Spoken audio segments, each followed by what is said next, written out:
비버가 도시를 멈췄다. 오늘 소개할 사건은 2021년 5월 캐나다 브리티시 컬럼비아 주의 작은 도시 텀블러 리지에서 실제로 벌어진 일입니다.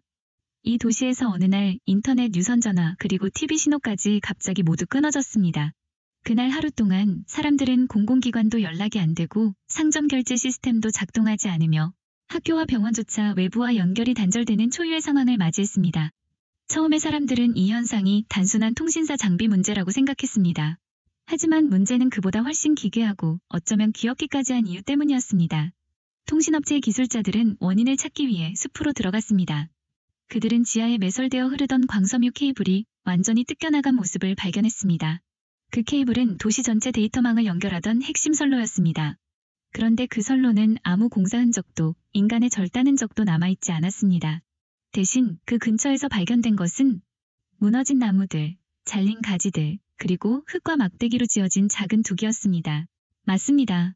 이 도시 전체의 통신망을 마비시킨 범인은 비버 한 무리였습니다. 비버들은 댐을 만들기 위해 주변에서 긴 막대기와 나뭇가지를 수집합니다. 그 과정에서 지하 케이블 보호관을 갉아먹고 그 안에 들어있던 광섬유 케이블 자체까지 통째로 뽑아다가 댐 재료로 사용한 것입니다.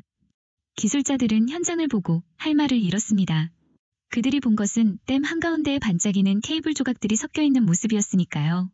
한 관계자는 이렇게 말했습니다. 이건 전기톱을 든 인간이 아니라 치아 하나로 모든 걸 해결하는 엔지니어들의 작품입니다. 그 말에는 감탄과 체념이 동시에 섞여 있었습니다. 이 사건은 도시의 일상을 사실상 멈추게 했습니다. 가게의 카드 결제는 불가능했고 가정의 인터넷 수업은 중단되었으며 긴급 전화 연결조차 제대로 이루어지지 않았습니다. 도시는 잠시 동안 디지털 이전의 시대로 돌아갔던 셈입니다. 하지만 이 상황은 사람들에게 한 가지 중요한 사실을 다시 깨닫게 했습니다. 우리가 당연하다고 생각하며 누리는 연결, 통신 기술은 사실 아주 작은 사소한 외부 변수 하나에도 쉽게 무너질 수 있다는 것입니다. 비버들은 인간의 도시를 공격하려고 한 것이 아니었습니다. 그들은 그저 자신의 방식대로 살아가고 있었을 뿐이죠.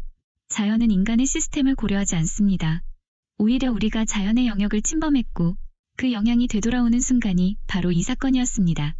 그리고 사람들은 결국 비버를 탓하지 않았습니다. 캐나다는 원래 비버를 상징동물로 존중하는 나라입니다.